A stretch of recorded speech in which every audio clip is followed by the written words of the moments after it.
Good morning guys, it's Mark and Anne here from Pentaway Farmyard. Today we're going to do cutting up a lamb.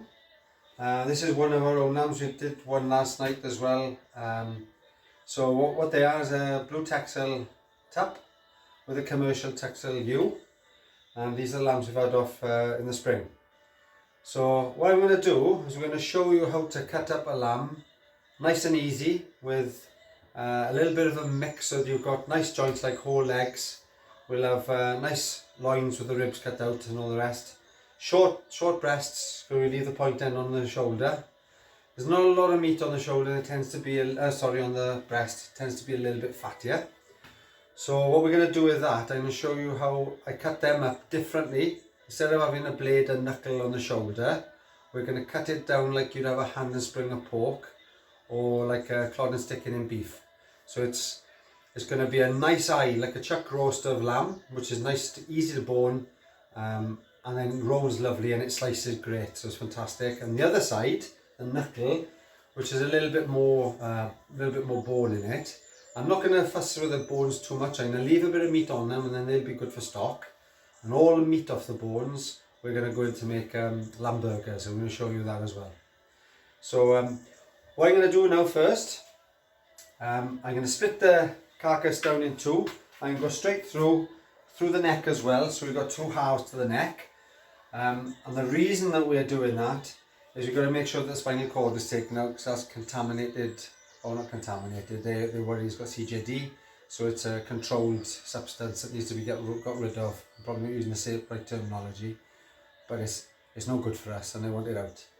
So we split them, take that out, and then I'll be going, once it's split and I clean that out, I'm going to go through the portioning up the different cuts.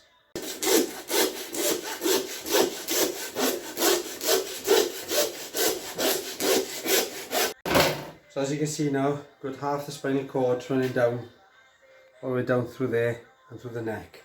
So I'm going to take that out and then trim it up a little bit, and we're going to do the cuts then as well. Okay guys, I thought it'd be nice to show you a few of the tools you're going to need actually as well to cut up the lamb. A few basic bits and pieces really. You need a steel. I mean, these are everywhere on the internet and things. They're good. They keep an edge on the knife. Even the little pocket sharpeners are pretty good to get an edge on butchery cutlery, because they've only got like a single sort of a grind on them, and they're quite thin. So they work quite well, the pocket sharpener and the steel. You need a good saw. A butcher saw, they're on the internet. You can buy them for anything from around £30. This one actually is a really good one. It's an old Hawkeye butcher saw, which we bought off the internet second hand. They're a good saw, and they last you forever. They're really good. They're good quality stainless steel. The cheaper ones do tend to rust. We've got a cheaper one here that exactly that, it does rust, which isn't fantastic at all. It's not good in a commercial environment. You need something tidy. Butcher's cleaver. This cleaver is a stainless steel cleaver with a plastic handle, which is fantastic if you're using them more commercially. But there are plenty on there, the old sort of mild steel cleaver itself with wooden handles. They're really good. They're heavy. A heavy cleaver is better than a lighter cleaver. There's less force needed to actually go through the bones when you're doing chops and things like that. In my opinion, a good 10-inch steak knife is really good. It's really good for dicing up beef, or any of those sort of dicing sort of things where you've got nice big lumps of meat to work with. Or if you're cutting steaks, or with a lamb now, if you're going to cut the leg in half and that kind of thing, it just comes around in one movement. You haven't got little cuts that you'd have with more of a boning knife. These boning knives, fantastic. A little bit of a curve and I'm quite thin at the end, and they're really good at getting in around the bones and joints and things, and getting the meat cleaned off the bones pretty effectively. So these obviously could be really sharp. Make sure you get a first aid kit available as well when you're doing it, because it's inevitable you might have a cut. And most butchers, if they're right-handed, they're going to have cuts all over their index finger there, scars from catching, nicking and all that kind of thing. So make sure you have got a first aid kit as well. Other than this, you're going to need bags, got a little taping machine there that you twist the bags and clip them through. You'll see all that at the end. Cling film is quite handy, little cling film dispenser. We use it with cardboard trays, so when we're doing burgers after, we can do the burgers, put them on a tray, and then put the cling film over them, and then they're good to go in the freezer then. So, next thing now then, is our lamb, half a lamb. So, I've trimmed out a little bit of the fat, but not too much. And now we're going to go through breaking it down into its main parts. So like shoulder, breast and loin, leg and chump. And I'm going to explain that.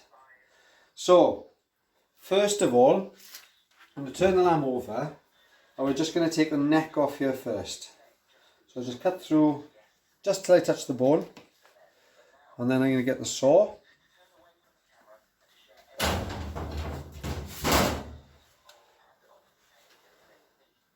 Okay.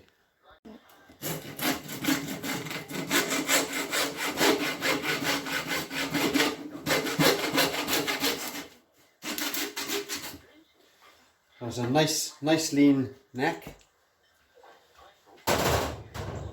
And then the shoulder, some butchers, or it was more traditional really, you take the breast off from under here and come along in a nice long line all the way through, which gave a nice big breast, a leaner shoulder, less meat on the shoulder, but they used to be very popular for, you put about 2 of them together and stuff them and roast them, but they've gone out of favour now.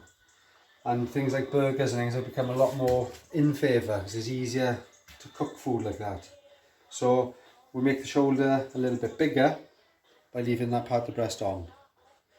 Okay, it'll make it more clear in a minute now. So when we're taking the shoulder off, we want to count the ribs down here to come through at the 6th rib. So it's 1, 2, 3, 4, 5, 6. And we go between 6 and 7. 1, 2, 3, 4, 5, 6. There's the line. And that steak now is going to be fantastic. Because now I can cut through there, following the rib down. All the way through there. And then with my cleaver, just give it a chop. And then we've got a really nice lean, but with a little bit of fat in it. And if you notice this little line here, between the 6th and 7th rib, I've just caught the edge, the very edge, the cartilaginous part of the scapula or the shoulder blade. So that's not too bad to come out of there at all. And it's only left a little bit on the loin here. So the main part of the shoulder blade's in there, and the other bit is just on the edge of the loin. Okay. So the next thing now, we're going to cut the loin off. So this is the hip bone, or in the butcher tray they call it the H-bone. We're going to come from that, just about a finger, 2 fingers width, and then at a slight angle towards the tailbone there. And we're going to cut through, just down to the meat. Sorry, through the meat down to the bone. And same again now, we're going to cut that through with a saw.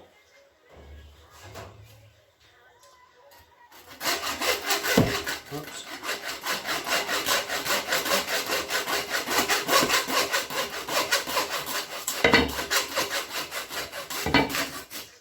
As soon as it goes through, stop, and then back to the knife. So there's meat to the knife, bone with the saw. Absolutely fantastic. Now coming in through that little point, you can see there's a little bit of a lymph node gland there. Well, these will all be shown how to trim them out as well. That's important. That's what makes the difference in butchering meat well. Getting rid of the stuff we don't want to eat. So there's a really nice leg of lamb with the abattoir stamp on it. So we can see it isn't a home kill, which is legal in the UK. But ironically, it changes so much with different animals. You can, if we were to home kill a pig, so long as I kill it at home here, Anna and I can both eat that pig, but any guests come in cannot. It's only the immediate family living at that residence can eat the pig. However, with lamb it's a little bit different. If I kill a lamb, I can eat it all, but Anna can't have any, but she can have corned beef. instead, which is crazy, but there we are, it's the way it is. So we take them to the abattoir, get them killed properly, they're stamped, checked by health inspectors and everything, and then they come back here, and then we bring them into our cold room here then. It's on the farm, and this is just an ex-delivery van body with a chiller unit in it, and then we can keep the lambs in there until we're ready to cut up, and when we've done them now we can put them in trays and stack them on the shelves if we want to. It just keeps it nice and chilled. Under 5 degrees, ideal. Okay, so back to the loin now. This is the last bit of splitting down, taking the breast off. So I'm going to come to the end of the chump about there, and then just through to about there. So that sort of width of your hand almost is plenty for the width of the breast. Coming through in a line to the back of the chump. And then hold it flat over the side of the block is good, and just slowly go through it.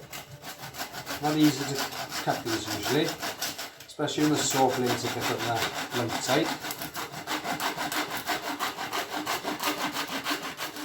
Good, it's done.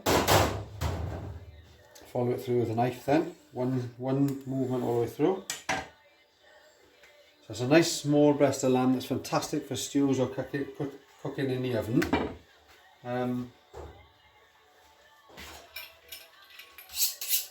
Lots of things you can do with them. They cut into strips as well, which is a really nice way of doing it. Just following the little rib bones, cutting them into strips. And it's almost like having belly pork then. And you can put all kinds of marinades and it's just delicious stuff. Fantastic. All about experimenting really. So the next thing we're going to do now, these are basically, this is the loin of chops with the chump on the end here. So all we want to do now is just cut the bones down there shallow and then take them out, and then the chop rolls over nicely. It's a lot nicer way of doing a loin of chops, I think. Because the ribs are a bit too long otherwise. So come up about, because we're in old money, just over an inch from the bottom there, and just mark through the bone. The fiddle, don't rush it, take it steady.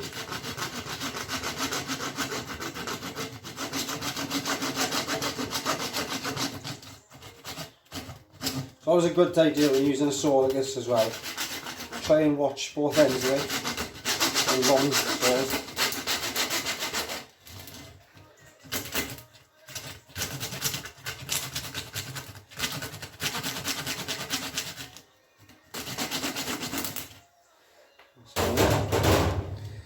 And push them back and flip up a little bit then. And then with your knife, holding it like that and watching you don't come back to yourself, so it's very much controlled. And you really do need a sharp knife, because if the knife is blunt you end up pulling it hard, and if you're pulling you have more chance of slipping off the meat and into yourself. And you really don't want to be pulling the knife into your groin here. You've got the major artery going down your leg there. So just taking out that little bit of shoulder blade bone now, just to tidy up.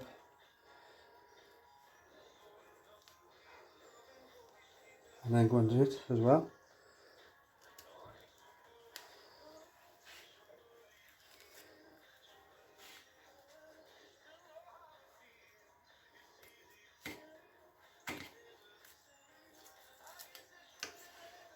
Trimmings we get rid of in a minute. So these then, just lift the bone, come under the edge with the knife.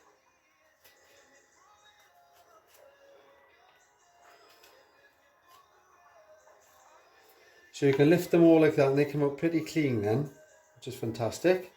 I'm going to show you a little trick now as well you can do instead of doing this, which is fantastic.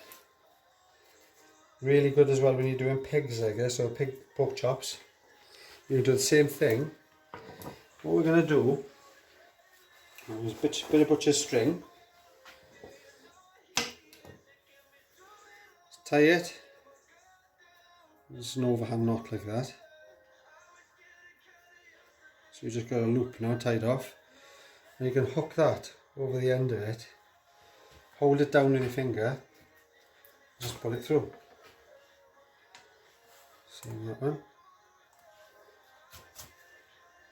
And it's okay, it works quite well. But personally, I think I just like using the knife, honestly, but they come out really well like that. So that's a nice little trick you can use to get them out nice and clean. Okay. Next thing now then, we're gonna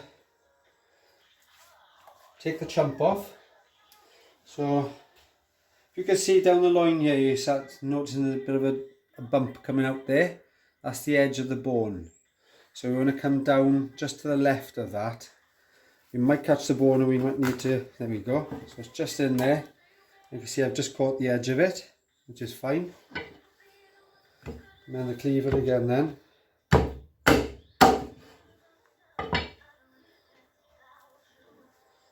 And then later on, we'll be boning that out just to have nice steaks off it. And I keep a nice and tiny bit of blood there. So take the loin through. And now we're going to run the steak knife down through each of the joints then. I hope we catch them as good as we can.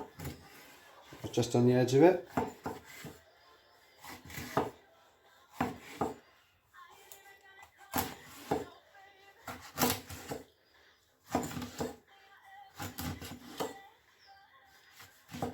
And there they are.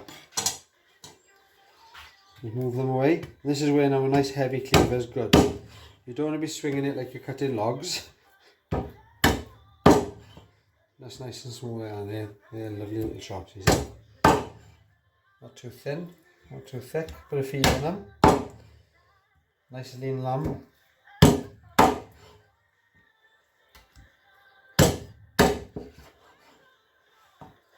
was a bit bigger.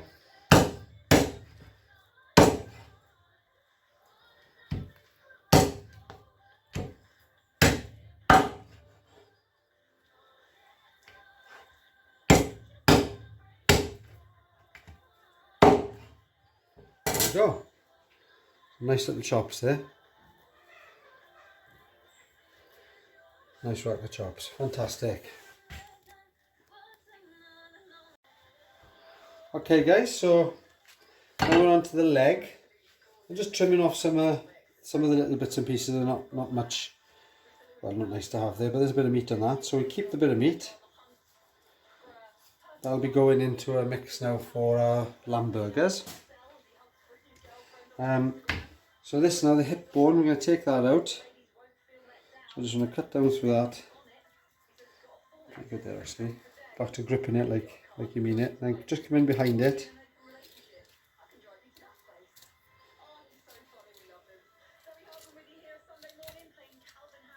And then you come into the hip joint there then. This is the bit that so many people get replaced when they get older. So just coming through the joint there.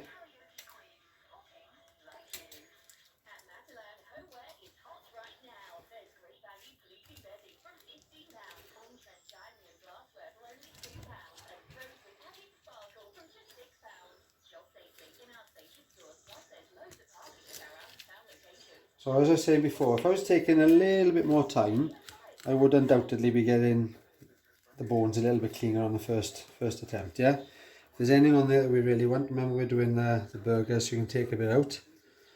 There's no need to stress too much, but it's not a lot. And then the bones themselves are good for making stews and things. Just trim that out. Bit of fat there. That goes to waste.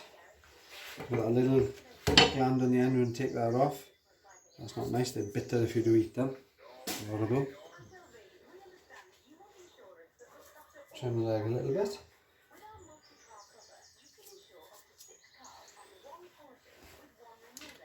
And then what I'm going to do, I'm going to roll them and I'm going to show you the butcher's knot, which is fantastic. Really handy knot. Use it tons on the farm for lots of things. So this is butcher's string again. You can buy this off the internet, it's a few pound a roll, but the roll lasts ages and ages for a bit of home butchery. So we put the string underneath, pull it to the centre, say, and then what we're doing is going around the string, around the string, and just tie in an overhand knot, which basically means it's a slip knot. But on the tail, we put a little stopper knot. So then when we pull it tight, it'll jam on that stopper knot. I'm going to try and get them all back up at the same place. And then I just put my finger and thumb round to make a loop, pinch it through, and pull it tight. Once it's pulled tight, cut it off. Show you one again slowly. So go underneath,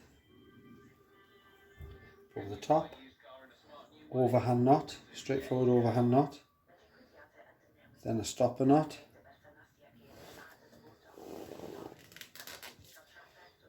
and then if you think pulling it tight is not going to come, just pull both together and then pull it down to roughly where it looks a lot nicer, and then your finger and thumb into it, little loop round, pull it tight, cut it off. Okay, so I'm going to do one more. Quicker now.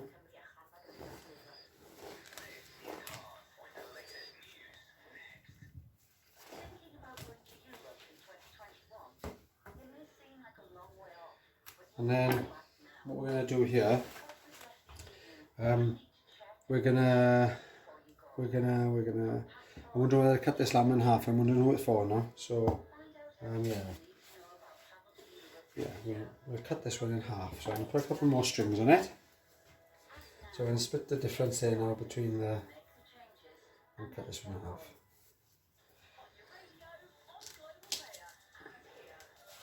half. This lamb's for my friend.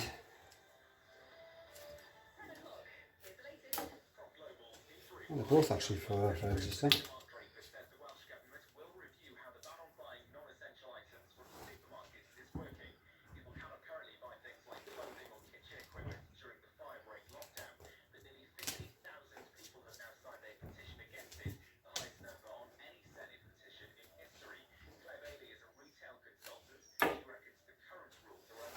Okay, so what I'm going to do now, because this one's going to be cut in half anyway, but I do this with them all anyway. And just cut through there just above the tendon, which will be the hamstring tendon, down to the bone, and then just cut through the bone.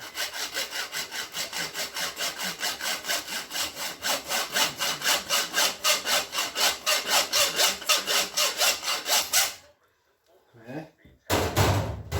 Fold that in. The bones actually add so much flavour to a roast for gravy and things. Fantastic. So this one will come down just under there. Cut off. I'm going to cut it in half.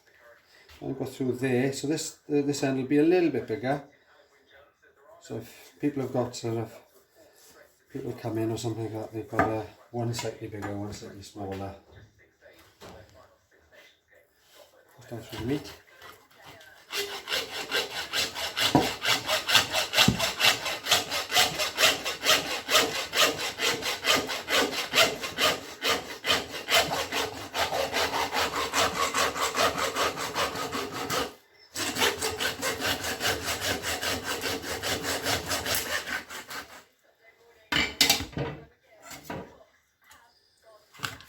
There you go. So there's two, and there's the saw. Bone shavings, just take them off a little bit. And if that string does want to come off, just take it off a little bit. So two really lovely joints again. Then you've got the knuckle and the fillet side by side there. Okay guys, once you've hit the bone a couple of times with a knife edge, basically what happens is you fold in the edge a little bit. So what the steel does, it doesn't necessarily sharpen the knife like a sharpener would. What this does is actually redresses the blade. So it folds the burr back into straight, if that makes sense. So a lot of people hammer through this. Just go slowly and deliberately. Add a nice consistent angle both sides of the steel. You shouldn't hear it knocking at all, and it should travel the whole length of the blade. That's what you've done it. Do it with a boning knife. Same with the steak knife.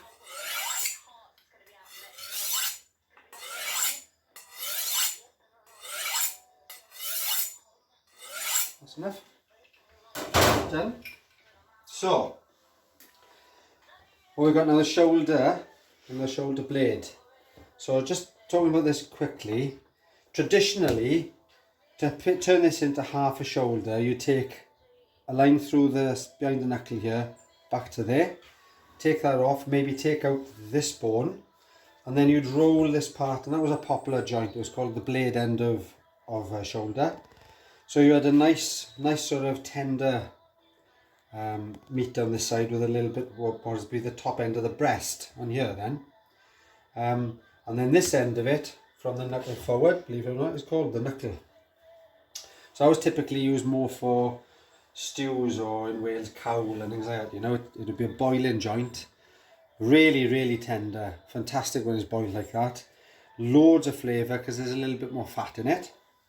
But what I'm going to do today, I'm going to show you a different way of doing it that I've only started doing recently, and I like it. It's really good. Just goes to show there's no necessarily a right way and a wrong way of doing the butchery, but there are traditional ways and different ways. So I'm going to sheet bone the ribs out first and the back of the spine here then. So I'm just coming down onto the fat along the side of the bone just to start it. And then follow that around then in a minute.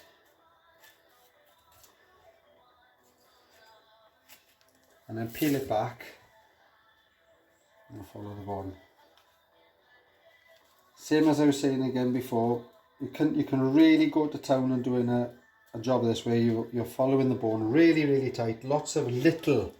So if I want to do it, little movements like this, little movements like that will make it, get the knife following the blade, the bones really well, which is fine, as you can see. Or you can be a little bit more aggressive and follow the knife through with bigger movements. It's going to leave a bit more meat on the bone, but if your intention is to use the bones for soups and things like that anyway, and stock, being honest with you, it doesn't matter. And people fear that when they start butchery, but making sure that the bones are nice and clean. If you're working in a butcher shop, you make sure that they were clean, because it's you usually give the bones away, you don't sell them, so you want to give them away with no meat on. When you're doing it for yourself, don't worry.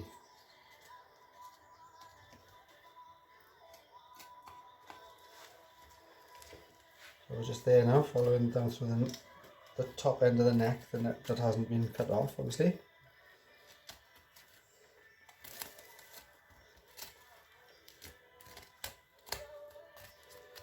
It's lovely one, isn't it?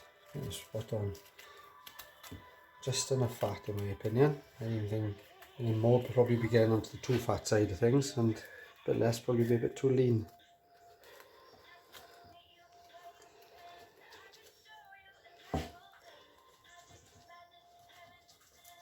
I'm cutting through there now, so as you can see, you've got this, that's the bone done. That'll be going in for stock later. And we've got this little band here of gristle, or connective tissue, ligament. It's not ligament actually, it's connective tissue.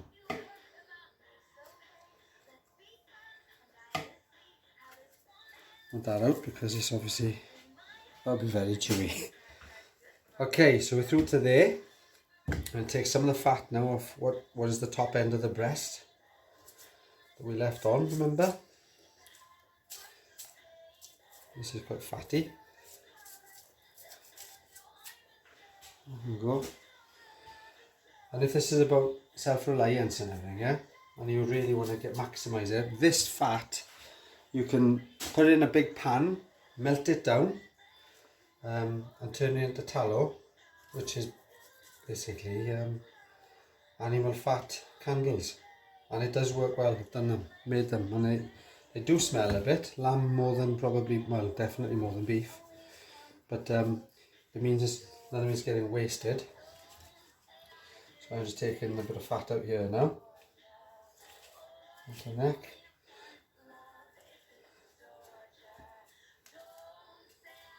So like you can see now, I'm pulling the knife towards me, which obviously is a big no-no in most parts of the world, or walks of life. Don't pull a knife towards you, but you do need to do a bit of that when you're doing butchery, but you need to be careful. Okay, so I'm going to peel this back a little bit here now. Just pocket of fat out.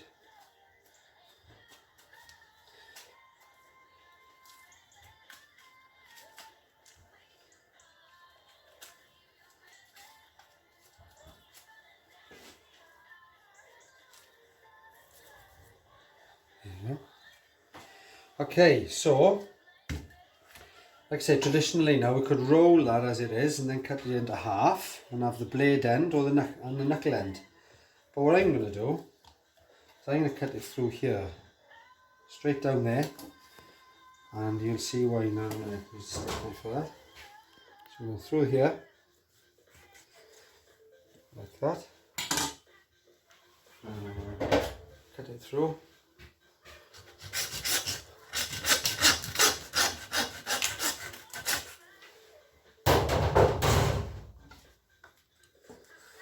Okay, so this now is going to get boned out in a minute, and we're going to use that for lamb burgers. This blade, or the chuck end now, if this was beef, this would be the chuck roast. And if it was pork, it would be the hand and spring of pork. So this would be like the spring of pork then. And we're going to take the blade out.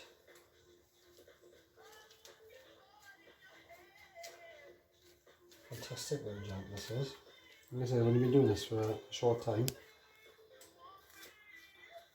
As you can see now, I'm following the shoulder blade.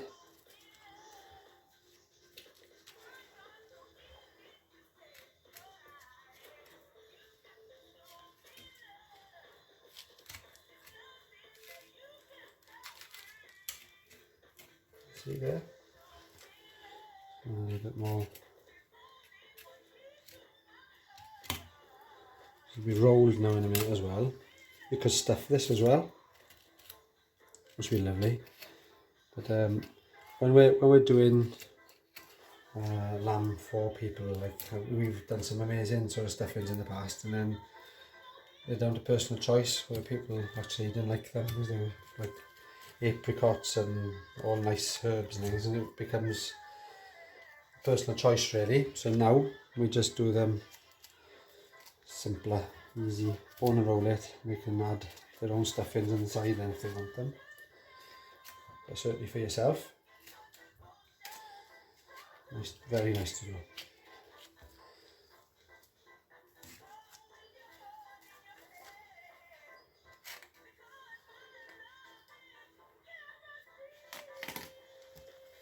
So coming around it, and as you follow the bone, when you're boning meat out like this, just go slowly, methodically around it all, and it'll kind of unfold itself, if that makes sense. I mean, I know I've got a good indication or knowledge of where the bone's going to be to follow.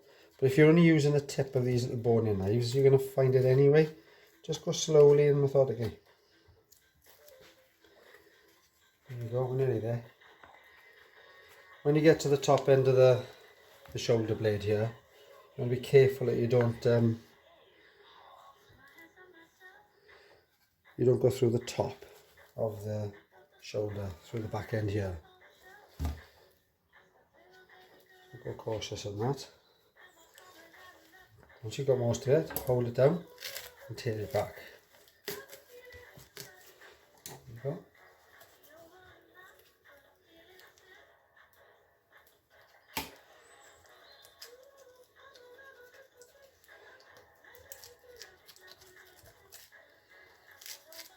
So a bit of meat left on that, which is going to be, again, really fine for stews. But most of the meat, bone is pretty clean, really. Not too much meat left on it there.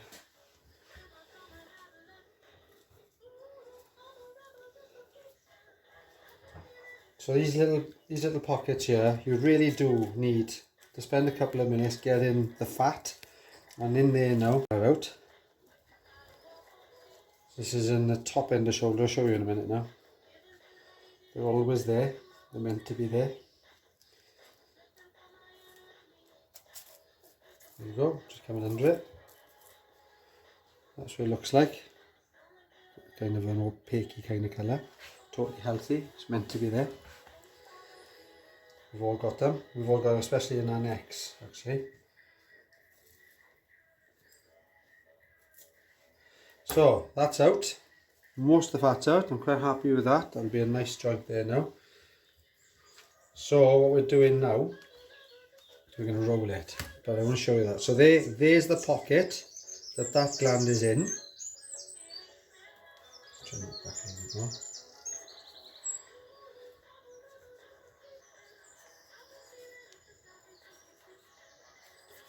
Find the burgers. So that's where it would be. The neck was coming off here, so it's just on the back of the neck there, like that. And now we're going to roll that into a really nice joint.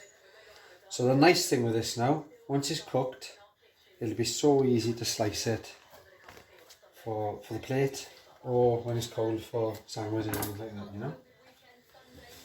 I think cold lamb seems to be a bit of a love-hate thing, really. Some people love it, some hate it.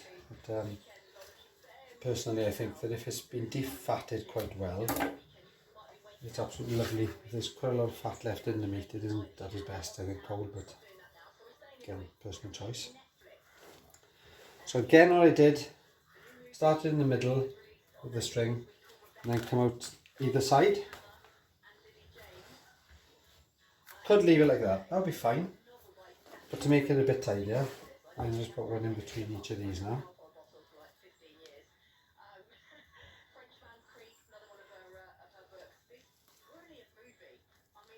And when you're carving this now, obviously there's no, you're not going to have any bone or gristle or not too much fat in there. Most of the fat that's in there now will just cook out, make a lovely gravy.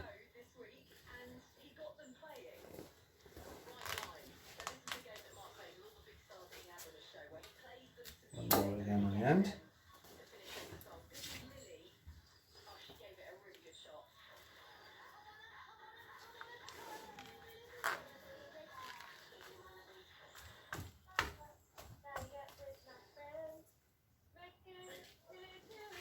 And that's the nice thing now, I think, is if we are going to be doing burgers, that point end could stay there, it's only meat, but if you cut it off, it looks a heck of a lot tidier, and you've got a bit more meat to go into your burger mix. So there's a nice little shoulder joint. Once that's cooked, you'll be just slicing all the way through it then. Fantastic. Okay guys, you won't believe what I've done. I'm obviously not that hot on the filming set of things, so I've done the burgers and I forgot to film doing them, so I'm going to explain to you what I've done.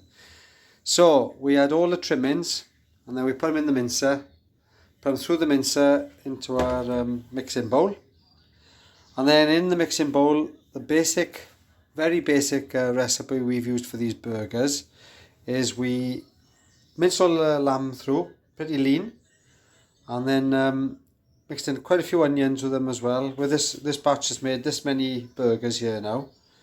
They're nice big ones. They're probably sort of 6-ounce burgers, I'd say. So what we got, 1, 2, 3, 4, 5, about 20, and Anne's cooked a couple, about 22 burgers out of that.